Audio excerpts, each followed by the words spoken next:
What's good, everybody? Obviously, you can see we're running right now.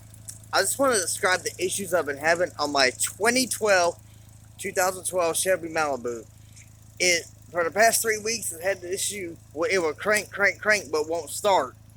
And we took it to the shop, and the first time the codes readed that the fuel pump was bad. The fuel pump had failed.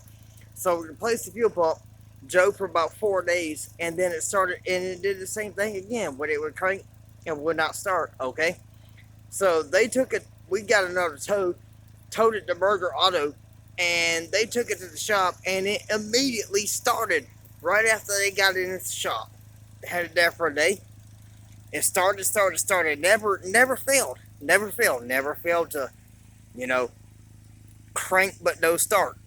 So, got the car back yesterday. Went to Meyer for about an hour. Did some shopping. And it did the same thing again. It cranked, but no start. So, I unscrewed the gas cap. By the way, the gas is full. The gas is completely full. Unscrewed the gas cap. Screwed it back on again. And the thing started right back up. Like it never had any problems. Come out here today about 30 minutes ago. Same thing. Crank, no start. Crank, no start. Tried the gas cap loose. Tried the gas cap tight. Nothing. Same thing. Crank, no start. So I came out here and I just completely unhooked the gas cap loose. As you can see, the thing starts running. The MFR started running. I don't know.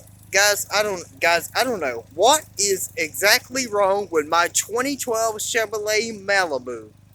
Hit me up in the chat, guys.